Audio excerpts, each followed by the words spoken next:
Rapaz, você já sentiu raiva ao ver um crime sem punição? Já se revoltou com injustiças, com gente que faz o mal e sai impune, enquanto os bons sofrem calados? A gente se indigna com isso. E com razão, porque dentro da gente existe um senso de justiça. A gente clama por um acerto de contas, por justiça de verdade. Agora imagine um Deus justo. Será que ele deixaria o pecado impune? E olha que curioso, hoje é o Dia Mundial da Água. Pra gente, água é vida. Mas na história bíblica já significou juízo. Lembra do dilúvio? A maldade tomou conta do mundo, a impunidade dominava. E Deus interveio. O dilúvio não foi apenas uma tragédia natural. Foi a resposta de Deus à corrupção de uma geração inteira. Mas ele deixou um aviso. Da próxima vez não será com água, será com fogo. E nos últimos dias, muita gente vai zombar. Cadê essa tal volta de Jesus? 2 Pedro 3,4. Só que o que para muitos parece demora é paciência divina. Deus está segurando o juízo, porque ele não quer que ninguém se perca, mas que todos se arrependam. Se a impunidade desse mundo te revolta, imagine a justiça perfeita de Deus. Hoje você vai entender como Deus lida com a injustiça do mundo e com o pecado da humanidade. Vai ver que a justiça divina é inevitável e que há apenas um escape.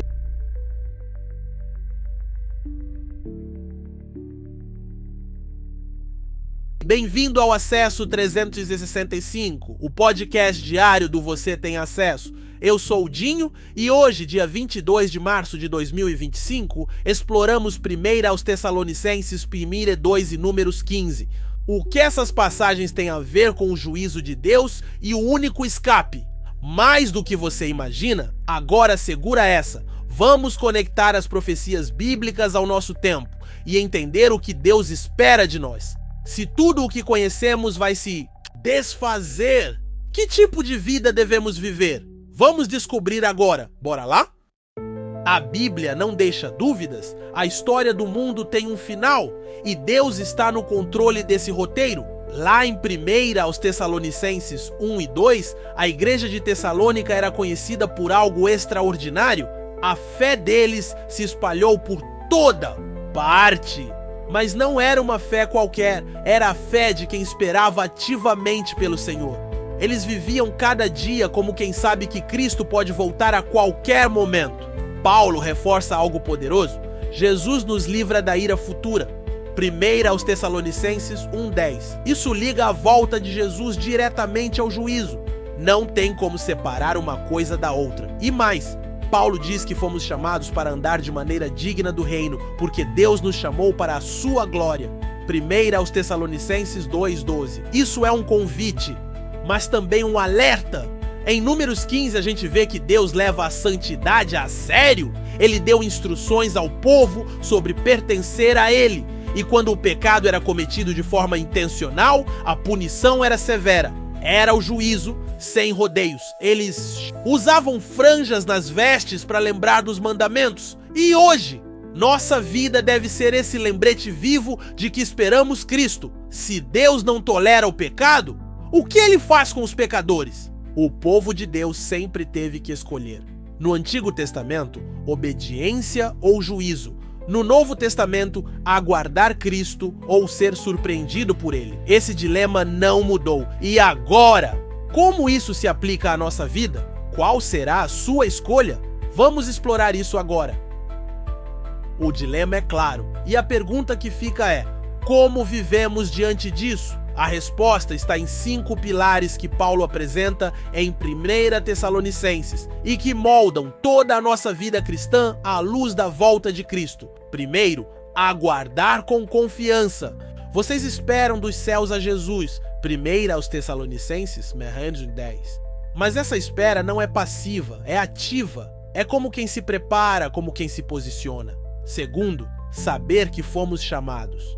Deus vos chamou para o seu reino e glória. 1 aos Tessalonicenses 2:12. Você foi chamado. Isso significa viver de modo digno desse chamado. Terceiro, apresentar-se santos. Esta é a vontade de Deus, vossa santificação. 1 aos Tessalonicenses 4:3. Santificação não é opcional, é o padrão de quem espera o rei. Quarto, desejar o encontro triunfal. Seremos arrebatados nas nuvens para encontrar o Senhor. 1 aos Tessalonicenses 4,17. Esse é o destino glorioso para quem está pronto. Quinto, vigiar. O dia do Senhor virá como um ladrão de noite. 1 aos Tessalonicenses 5,2. Não dá para relaxar, temos que vigiar. A vinda de Cristo não é um conceito teórico, ela define nossa forma de viver. Como você tem esperado? Como tem se preparado? Mas agora vem um alerta sério. O pecado tem consequências. Deus é amor, sim, mas também é justiça e santidade. A ira de Deus não é um acesso de raiva, é a resposta justa ao pecado. E olha só ao nosso redor. Vemos impunidade o tempo todo, crimes sem punição. Mas e os nossos pecados? Em Romanos 2, 1 a 11, Paulo diz: você julga os outros, mas faz o mesmo? Você acha que escapará da justiça divina? A justiça de Deus vai agir. Qual a única solução? Cristo! Ou você paga pelos seus pecados, ou crê que Cristo já pagou por você. E agora, quando a justiça de Deus entra em ação, o que acontece? Vamos ver como o juízo divino se manifesta e por que só Cristo pode nos salvar. A justiça de Deus vai agir e isso nos leva a um ponto crucial. A vinda de Cristo não está apenas ligada à esperança, mas também à ira de Deus. 1 aos Tessalonicenses 1:10 diz: Jesus nos livra da ira futura. Ira futura. Você percebe? Há algo do qual precisamos ser salvos. A volta de Cristo não é só um evento glorioso, é juízo sobre a terra. E esse juízo virá, e virá de forma inesperada. Em 1 aos Tessalonicenses 5, 2 e 3, Paulo afirma: o dia do Senhor virá como ladrão de noite, paz e segurança, de repente ruína. O perigo é achar que ainda há tempo, mas não há aviso prévio. E aí surge a grande questão: como as pessoas respondem a essa verdade? Alguns ignoram. Romanos 1, 18 a 21. Não quero saber disso. Rejeitam a verdade e permanecem debaixo da ira. Outros zombam. Mateus 3, 7 a 10. Isso é exagero. Desprezam o juízo, mas não escaparão dele. Há quem adie. Hebreus 4, 7 a 11. Depois eu resolvo, mas o tempo se esgota. E a oportunidade pode acabar hoje. E há os que se rendem. 1 aos Tessalonicenses 1 do 9, 10. Jesus é minha única esperança.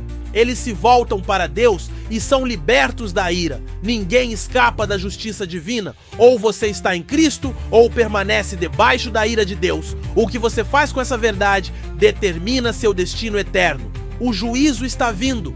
A pergunta não é se o juízo virá. A pergunta é: você está pronto? E agora? Diante dessa realidade, vem o desafio mais importante. Como você vai responder hoje? A escolha está diante de você. Se Deus é justo, então como podemos escapar do juízo? Há apenas um caminho, e ele passa por uma cruz. Vamos direto ao ponto. O Evangelho é a resposta. João 3,36 nos lembra de algo muito sério. Quem crê no Filho tem a vida eterna, mas quem não crê no Filho não verá a vida, mas a ira de Deus sobre ele permanece. Ou seja, não existe meio termo. Ou estamos cobertos pelo sangue de Cristo, ou ainda estamos sob juízo. Agora, presta atenção nisso. A cruz não foi o fim, foi a única porta de escape. Deus não ignorou o pecado. Ele o julgou de forma definitiva em Jesus. O castigo que era para nós caiu sobre ele. E agora cabe a você responder: quem é você diante dessa cruz? Alguém que aceita a redenção e se entrega a Cristo? Ou alguém que permanece no caminho da própria justiça e do juízo inevitável? Se o Evangelho é a única solução, então como podemos aplicá-lo à nossa vida de forma real e transformadora? Isso é o que vamos ver agora. Então, agora chegamos à pergunta mais importante. O que fazer com essa verdade? Se o Evangelho é a única solução, se Cristo é a única porta de escape da ira de Deus, como isso deve transformar a nossa vida hoje? A resposta não é teoria, é ação. Primeiro, reconheça o pecado. Você precisa de Cristo? O primeiro passo é encarar a realidade. Sem Jesus, estamos perdidos. Não adianta maquiar isso. O pecado não é apenas um erro moral, mas uma barreira real entre nós e Deus. Bíblia deixa claro, pois todos pecaram e estão destituídos da glória de Deus. Romanos 3:23. Se você ainda não reconheceu isso, então nem começou a caminhada. Segundo, arrependa-se e entregue-se a Ele. Saber que está perdido não basta. É preciso agir. O arrependimento verdadeiro não é só se sentir mal pelo pecado, mas decidir abandoná-lo e entregar a vida completamente a Jesus. Arrependei-vos, pois, e convertei-vos para que sejam apagados os vossos pecados. Atos 3:19. Isso significa que Cristo não é só um salvador distante, ele precisa ser o Senhor da sua vida. Terceiro, viva como alguém que foi salvo. Esperar Cristo não é passividade. Quem realmente crê na volta de Jesus vive diferente. Vive em santidade. Quem espera pelo Senhor se purifica. E qualquer que nele tem esta esperança, purifica-se a si mesmo, como também ele é puro. 1 João 3:3. Vive em missão. Se Jesus voltasse hoje, você estaria satisfeito com o que fez? Tem gente que vive como se tivesse tempo infinito. Mas cada dia que passa é um dia a menos para cumprir o propósito que Deus nos deu. Vive com senso de urgência. A eternidade está chegando. Ensina-nos a contar os nossos dias para que alcancemos um coração sábio. Salmo 90:12. Cada dia que passa nos aproxima do momento em que estaremos diante de Deus. Se você realmente crê nisso, demonstre. Escreva nos comentários. Jesus me livrou da ira futura. Afinal, se você realmente crê que Jesus voltará, sua vida deve refletir isso hoje. Chegamos ao momento mais importante de toda essa jornada. Agora é entre você e Deus. Tudo o que falamos até aqui aponta para uma verdade inescapável. A cruz exige uma resposta. O juízo não espera. Hoje, se ouvirdes a sua voz, não endureçais o vosso coração. Hebreus 3:15. O momento de decidir é agora! Você pode ter acompanhado cada palavra, entendido cada argumento, mas se não responder a esse chamado, nada muda. A questão é simples. Ou você está em Cristo, coberto pelo seu sangue e livre do juízo, ou permanece perdido longe dele em condenação. E não existe neutralidade. Jesus foi claro: quem não é por mim, é contra mim.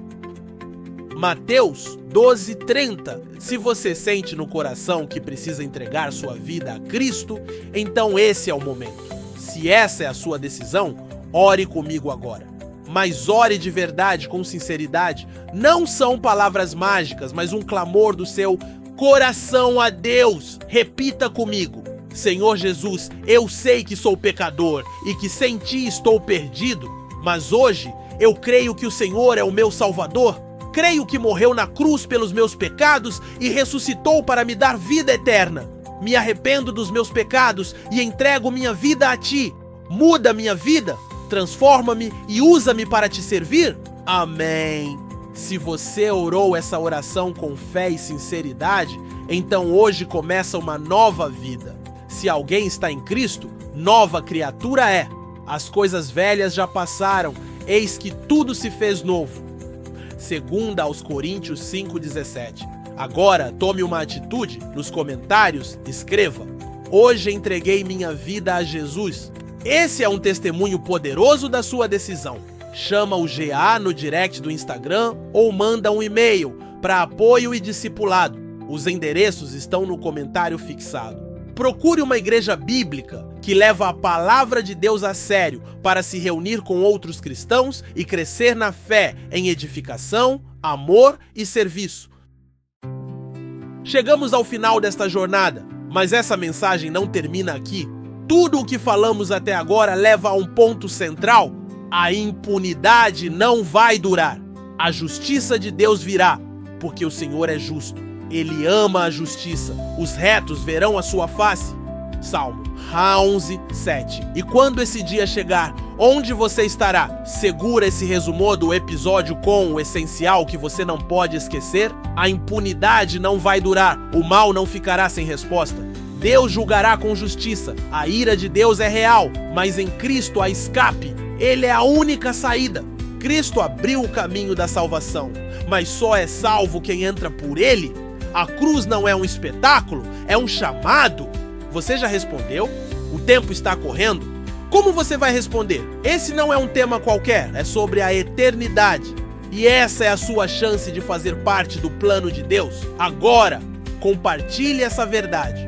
Curta e comente aqui o que mais falou com você. Deixe seu pedido de oração nos comentários.